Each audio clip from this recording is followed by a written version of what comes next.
Police के संरक्षण में निर्दोष लोगों की हत्या की गई और सरकार ने चुप्पी साध ली। अल्पसंख्यकों पर हिंसा बढ़ती जा रही है, मगर सत्ता में बैठे लोग या तो आंखें मूंदे हुए हैं या फिर इन घटनाओं को बढ़ावा दे रहे हैं। हद तो तब हो जाती है जब न्यायपालिका की बात। मैं भावुक हूं, मेरी पलकें गीली हैं।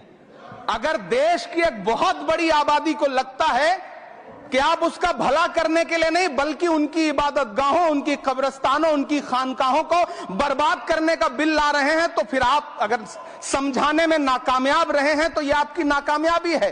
हेलो मैं दानिश।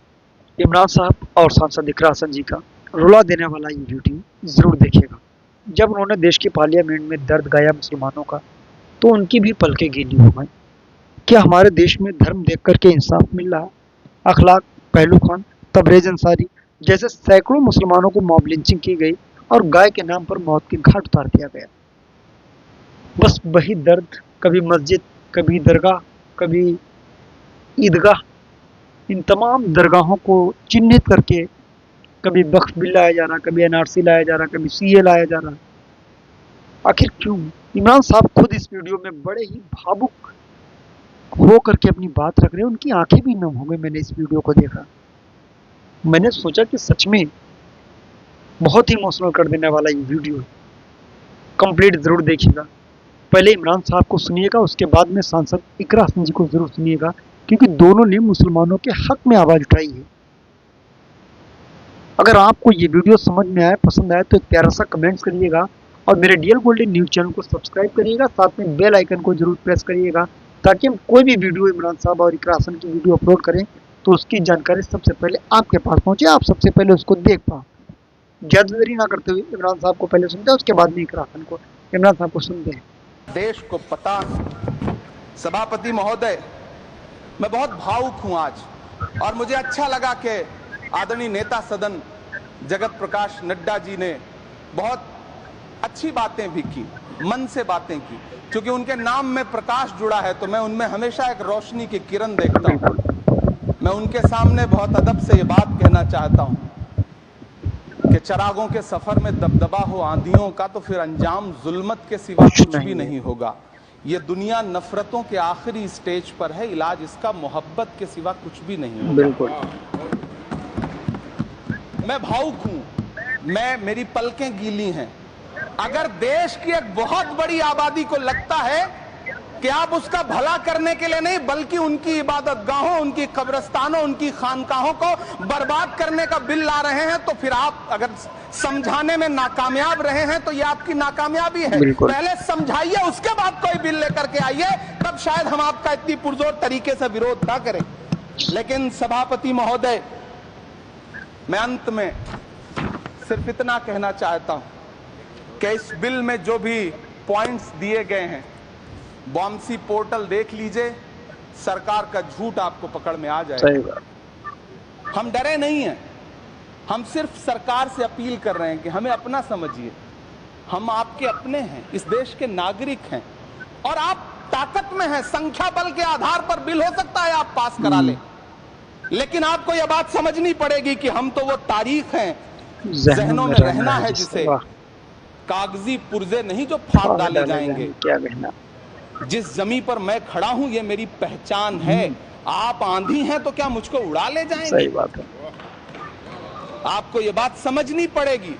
आपको अगर इतना विपक्ष की तरफ से पहले जेपीसी में इतने सारे पॉइंट्स आए और उसके बाद कल से लोकसभा में और राज्यसभा में सुझाव आप सुनने को तैयार नहीं है, लोगों की शंका को दूर करने के बारे में आप बिल्कुल सोच नहीं रहे, बस आप कह रहे हैं ये बिल उम्मीद की नई किरण है। नहीं साहब, इसे भले किरण जी लेके आए हैं, लेकिन ये उम्मीद की नहीं बल्कि नाउम्मीदी की किरण है। और इस देश की एक बहुत बड़ी आबादी इस बात से खदशे में है, शक में है कि आप सीधे उनकी जमीनों को लूट करके धन्ना सेठों को बेचना चाहते हैं। मेरी अब भी आपसे अपील है कि इस बिल को वापस लीजिए। यह बिल कहीं से आपके अपने नागरिकों के लिए अच्छा नहीं है। यह बिल सिर्फ इस देश के मुसलमानों को नीचा दिखाने का और अपने एक ऐसे मतदाता वर्ग को खुश करने का बिल है जिनको इस बिल के पास हो जाने से कुछ मिलेगा भी नहीं, लेकिन आप एक नैरेटिव देना चाहते हैं, एक मैसेज देना चाहते हैं।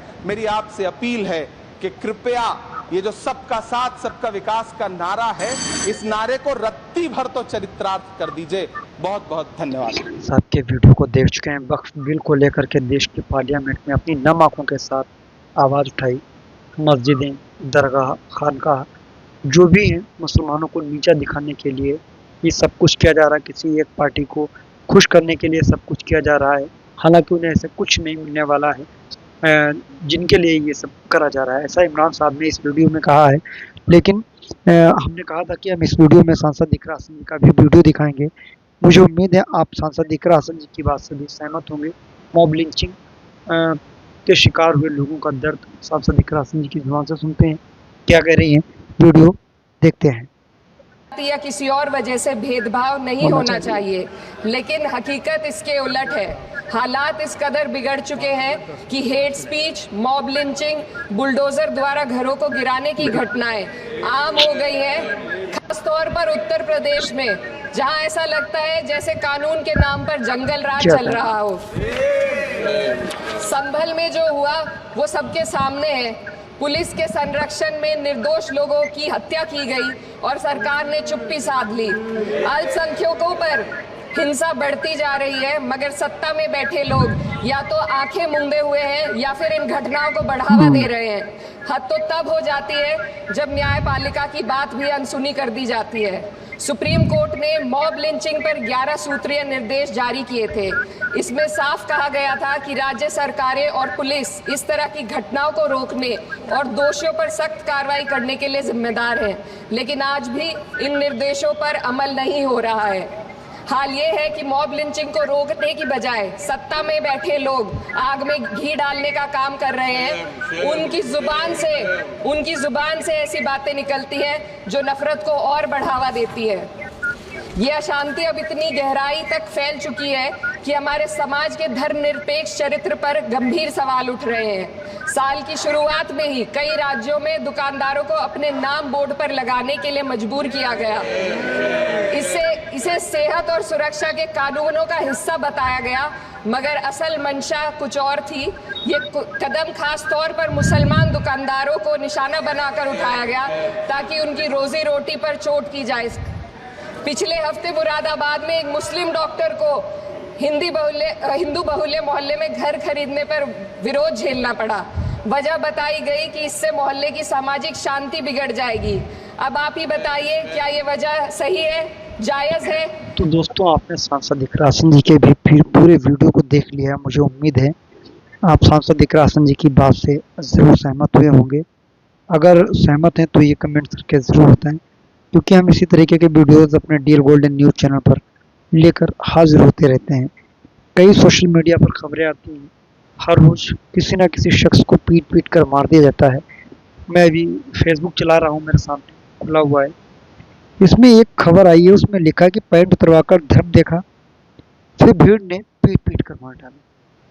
और यही दर्द बयां कर रहे हैं सांसद इमरान प्रताप गुली साहब और इकरा हसन जी। उसके बाद में आगे लिखा कि बिहार के नवादा जिले के रोह थाना क्षेत्र में मोहम्मद अतहर हुसैन की बेरहमी से हत्या कर दी गई।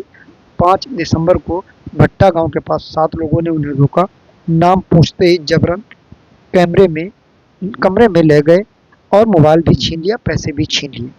पैंट उतरवाकर धर्म की पहचान की गई। गर्म लोहे से शरीर और पार्ट जलाया, मरा समझकर उसे छोड़ दिया। 5 दिन अस्पताल से जिंदगी से जूझने के बाद 12 दिसंबर को उनकी मौत हो गई। पुलिस ने सोनू कुमार, रंजन कुमार, सचिन कुमार और श्री कुमार को गिरफ्तार किया। बाकी आरोपी भी फरार है। सोचिए, और इसीलिए सांसद इकरा हसन जी बराबर आवाज उठा रही हैं।